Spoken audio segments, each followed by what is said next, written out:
포토라인에 서지 않고 지하 출석. 김천에 조성돼 있는 이른바 김호중 소리길은 앞으로 어떻게 되느냐. 1위와 5위가 나왔습니다. 김호중 씨 사건을 두고 오늘 한 일간지는 이런 평가를 내렸더라고요. 사회 병폐의 종합 세트다. 그러니까 김호중 씨가 잡아 때려다가 더 깊은 수렁에 빠졌다.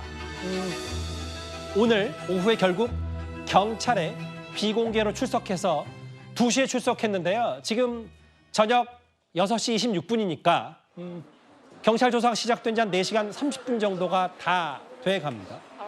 김호중 씨는 오늘 취재진을 피해서 비공개로 지하 주차장을 통해 강남경찰서로 들어갔고요. 지금 4시간째 조사를 받고 있는데 알려지기로는 김호중 씨 측의 입장에 따르면 보신 그대로 저기 보시는 뉴스 속보 자막 그대로입니다. 잠시 뒤에 김호중 씨가 경찰 조사를 다 마치면 김호중 씨가 아니라 김호중 씨의 변호인이 입장을 발표할 것이다. 뭔가 강남경찰서 현장 분위기가 다소 좀 술렁술렁하면 현장을 볼 텐데 지금은 아직 취재진만 많고요. 아직 김호중 씨가 강남경찰서에서 조사를 마쳤다는 소식은 들려오지 않고 있는데 일단 허주한 변호사님, 변호인이 김호중 씨 아니라 변호인이 입장을 발표하네요. 그러게요. 사실 김호중 씨가 이번 사태에 대해서 죄송하다, 미안하다는 얘기를 자신의 입으로 얘기한 적이 국민들 앞에서는 단 한 번도 없습니다.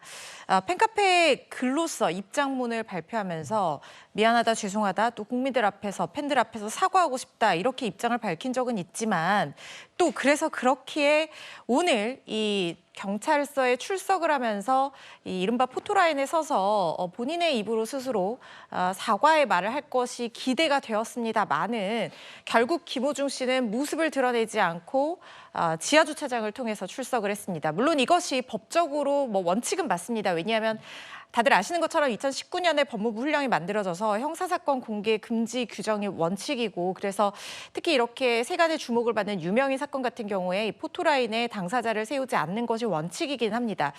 일각에서는 변호인이 요청을 해서 이렇게 비공개 출석했다고 잠시 보도되기도 했습니다만은 김호중 씨 변호인 측에서는 요청을 한 적이 없고 원래 이것이 원칙이기 때문에 원칙에 따랐다라는 입장을 밝혔고요.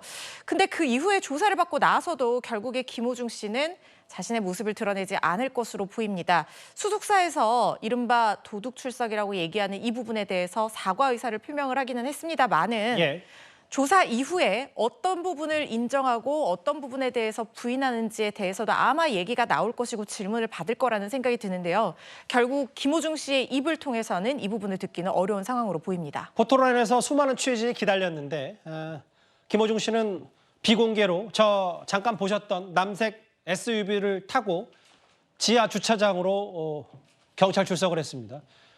다시 말씀드립니다만 강남경찰서에서 지금 김호중 씨 관련 조사 아마 술을 마셨다면 얼마나 마셨는지가 경찰 수사의 진짜 수사 초점이 될 텐데 잠시 뒤에 조사를 마치고 변호인이 나오면 바로 현장 연결하고 하겠습니다. 아마 술렁술렁 되면 바로 아마 현장을 저희가 직접 연결할 수 있을 겁니다. 그러면 지하 주차장 비공개 출석에 대해서 경찰의 입장 한번 들어보겠습니다. 목소리 만나볼까요?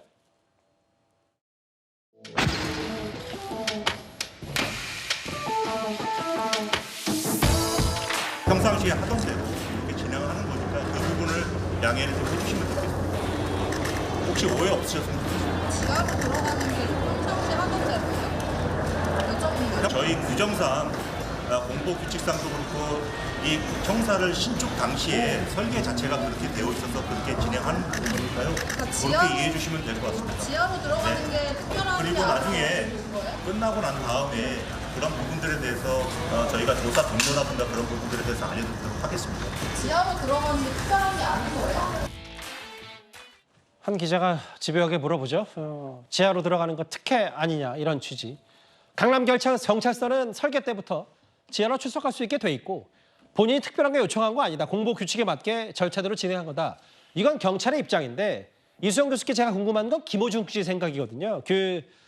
지금 몇 차례 경찰 조사 때도 다 비공개로 나섰기 때문에 이게 법적인 부분을 이제 앞으로 다투되 여론은 일단 본인에 대해서 전혀 우호적이지 않기 때문에 여기서 여론을 급반절시킬 생각과 의지는 없다. 이런 판단을 하면 되는 겁니까?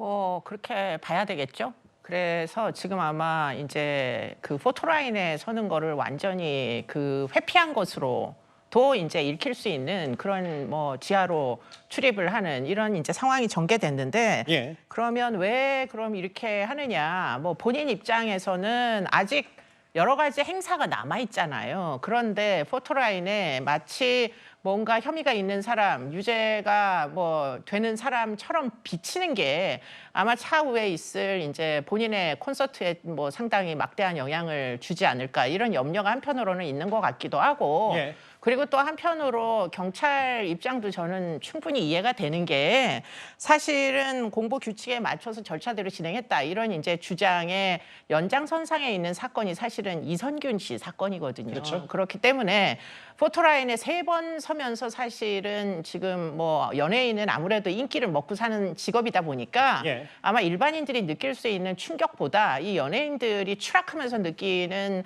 어떤 박탈감, 뭐 공포심 이런 게 훨씬 더 심각할 겁니다. 그래서 그런 것들을 사전에 미리 예방하겠다라는 경찰의 입장도 전 충분히 이해가 되긴 합니다. 이제 차후에 어떻게 이 부분을 뭐 결국은 포토라인에 쓸 텐데요. 그게 어느 정도 시점이 지나서 이렇게 될 건지는 이제 두고 봐야 되겠지만 그것이 만약에 두 번의 이제 서울에서도 콘서트가 있고 창원에서도 지금 콘서트가 예정돼 있기 때문에 그 이후에서야 이제 뭐 배려하여 그 다음에 공개를 하게 된다면 이건 사실 너무 편의를 봐주는 거 아니냐 이런 생각을 하게 되는 거죠. 그러니까 이 교수께서 말씀하셨던 게, 그러니까 지난 주말에 갑자기 돌연 음주 사실을 시인한 것도 공연을 마치고 나서였다. 핵심은 공연이다. 그렇습니다. 그런데 만약에 공연이 앞으로 본인은 죄를 지었지만 노래는 부르겠다라는 심정, 강행 의지가 있다면 포토라인에 섰을 때 마치 본인이 모든 죄인, 뭐 피의자, 이제 조만간 뭐 구속될 위기에 놓인 것처럼 비춰지는 것 자체가 팬들과 공연에는 전혀 좋지 못하기 때문에 그런 것 같이 고려한 거다. 손실이죠. 네, 막대한 손실을 피하기 위한 선택으로 보입니다. 어쨌든 그 모든 김호중 씨의 판단에는 공연이 있는 거네요. 네. 뭐 미뤄짐작컨대 그런 추측까지 할 수 있을 것 같습니다. 허주연 변호사님, 저하고 화면을 같이 보실까요? 핵심 당사자, 피해자인 김호중 씨 말고도 사실 김호중 씨의 소속사 출국 금지 조치를 어제 당했는데 4명. 김호중 씨는 도주치상, 사고 미처리, 음주운전 적용 검토 중인데 아마 이제 음주운전 여부가 관건일 거고. 소속사 대표, 범인도피 교사, 매니저, 김호중 씨 옷 입고 거짓 자백. 여기 보시는 마지막 4번째 인물. 소속사 본부장은 차량 블랙박스 메모리 카드 제거. 바로 이 부분이에요. 다음 화면을 바로 보겠습니다. 실제로 어제 저희 채널에 단독 보도로 알려진 얘기는 형량 낮추기 전력은 저희가 잠시 뒤에 만나볼 텐데 메모리 카드, 그러니까 김호중 씨와 관련된 자동차, 차의 3가지 메모리 카드가 모두 없어졌기 때문에 이거 경찰이 어떻게 찾을 수 있는 겁니까? 이거 찾기가 쉽지 않아 보입니다. 지금 압수수색을 진행했음에도 불구하고 경찰이 이걸 확보하지 못했다는 얘기가 전해지고 있고, 그리고 지금 하나가 아니라 지금 3대가 다 지금 메모리 카드가 없었다는 것은 사실상 이 차량 블랙박스의 메모리 카드에 들어있는 굉장히 중요한 어떤 증거 자료들을 인멸하기 위해서 시도가 있었다, 이렇게 보셔야 될 것 같다는 생각이 듭니다. 이 차량 블랙박스 메모리 카드는 외부의 모습을 촬영하기도 하지만 내부의 대화 내용이 녹음되기도 합니다. 그렇다고 하면 지금 사고 전에 스크린 골프장에서 음식점, 유흥주점으로 이동할 때 저 차량의 블랙박스에는 아마도 뭐 예측입니다만은 뭐 우리가 얼마 정도 술을 먹었는데 뭐 어지럽다라든가 뭐 이런 대화 내용이 녹음되어 있을 가능성도 있고요. 그 이후에는 뭐 어떻게 도피를 할 건지, 어떻게 자수를 할 건지, 이거 자수해달라, 나 술 얼마나 먹었는데 사고가 났다, 뭐 이런 김호중 씨와 그 차량 동승자의 대화 내용이라든가, 그다음에 김호중 씨의 행적을 말할 수 있는 어떤 증거 자료들, 이런 것들이 기록되어 있을 사실상 스모킹 건이 될 수도 있는 그런 증거물인데 이것이 지금 없다는 거예요. 그렇다면 여기에 김호중 씨와 지금 이 소속사 관계자들이 숨기고 싶어하는 어떤 구체적인 사실관계에 대한 증거들, 경찰이 범행을 입증할 수 있는 그 증거들이 여기 있을 가능성이 있는데 이걸 찾기가 것 같다는 일단 생각이 들고요. 그렇기 때문에 이걸 좀 찾아야 될 것 같다는 생각이 들고 지금 김호중 씨가 매니저의 거짓 자수 이 부분에 대해서는 알았다고 얘기를 하고 있으면서도 예. 바로 이 세 개의 메모리 카드 제거, 이 증거인멸에 대해서는 몰랐다라고 주장하고 있는 상황으로 지금까지는 보입니다. 그런데 범인 도피 같은 경우에는 증거인멸보다 형량 자체가 높지가 않아요. 그러니까 범인 도피 교사는 정범과 동일한 형으로 처벌을 받을 거고 방조는 감경돼서 처벌을 받을 텐데 예. 지금 범인 도피 교사 같은 경우에는 3년 이하의 징역 또는 500만 원 이하 벌금형에 처해지지만 증거인멸 같은 경우에는 5년 이하의 징역 또는 700만 원 이하 벌금형으로 규정이 되어 있거든요. 적어도 교사를 했다라고 하면 정범과 동일한 형으로 처벌을 받을 것이고 방조를 했다 그러면 감경에서 처벌받지만 범인 도피보다는 증거인멸의 형량이 더 높기 때문에 이 부분에 대해서는 강하게 부인을 하고 있는 상황이라는 생각이 들고 아마 전략적으로 허위 자수를 한 부분에 대해서는 녹취도 있는 데다가 옷을 바꿔 입은 정황이 있기 때문에 이 부분을 부인하기는 쉽지 않을 겁니다. 그래서 이거는 교사가 아니라 예. 방조로 처벌 수위를 뺄 것이라는 생각이 들고 이 증거인멸, 메모리 카드 인멸 혐의에 대해서는 부인할 전략을 쓸 가능성이 높다는 생각이 듭니다. 아마 지금 4시간이 넘는 오늘 강남 경찰서에서의 김호중 씨 조사에 아마 저런 부분 블랙박스의 메모리 카드가 세 대다 모두 증발된 사실도 김호중 씨가 인지했는지 알고 혹은 뭐 본인이 직접 시켰는지에 대한 여부, 의혹도 경찰에 물어보겠죠. 그런데 오늘 알려지기로는 경찰이 이거에 좀 수사력을 집중한다는 게 바로 허주연 변호사님. 술을 마셨다고 했어요. 뭐 같이 동석했던 사람들의 증언을 토대로 해서 얼마나 마셨냐. 이거를 김호중 씨가 어느 정도 인정하느냐에 따라서 실제로 무죄 가능성까지 있다는 얘기가 나오는데 저희가 어떻게 받아들일까요? 이게 운전 당시의 혈중 알코올 농도를 지금 측정을 못했어요. 그런데 처벌은 운전 당시에 그 시점에 사고 당시에 혈중 알코올 농도가 0.03%가 넘는다는 것이 증거로 입증이 돼야지 음주운전죄로 처벌을 할 수 있습니다.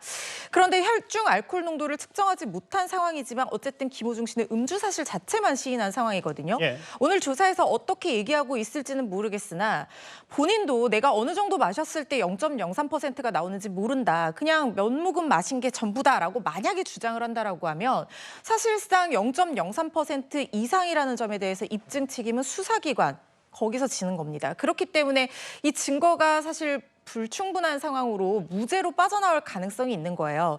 그래서 보통 실무적으로 이럴 때는 예. 체중이랑 성별 그리고 음주량을 통해서 예를 들어서 한 자리에 동석한 사람이 7명이고 소주 7병을 마셨다라고 하면 한 병 정도를 마셨다. n분의 1 정도로 통상적으로 판단을 해서 이 기소를 하거나 이 적용을 하게 되는데 그런데 지금 뭐 동석자들이 마시는 걸 봤지만 얼마나 마시는 걸 봤다라는 것에 대해서 얘기를 한다 하더라도 김호중 씨의 체중이나 김호중 씨의 알코올 분해 능력 그리고 마시는 속도 이런 것에 비해서 예. 동석자가 이만큼 마셨다고 주장한 것이 그것이 곧 0.03% 이상의 상태에서 운전했다는 증거가 되기는 쉽지 않을 수 있거든요. 예. 실제로 판례도 이런 이유들을 들어서 입증이 불충분하다고 보고 무죄를 선고한 사례들이 있습니다. 그래서 음주했다는 사실을 시인했다는 것 자체가 곧 음주운전죄의 처벌로 이어지는 것은 아닐 수도 있기 때문에 이 부분 무죄 얘기가 나오고 있는 겁니다.